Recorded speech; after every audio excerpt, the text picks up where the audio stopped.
Wazirabad judicial complex में मुखालिफिन ने firing करके पेशी पर आए शख्स को कत्ल कर दिया जबकि दूसरा जख्मी हो गया।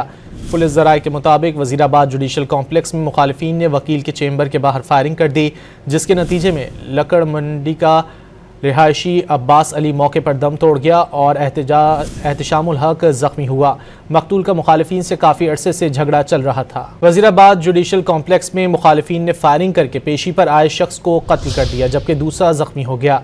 पुलिस ज़राए के मुताबिक वजीराबाद जुडिशल कॉम्प्लेक्स में मुखालिफिन ने वकील के चेंबर के बाहर फायरिंग कर दी, जिसके नतीजे में लकड़ मंडी का रिहायशी अब्बास अली मौके पर दम तोड़ गया और एहतशामुल हक जख्मी हुआ। मकतूल का मुखालिफिन से काफ़ी अरसे से झगड़ा चल रहा था।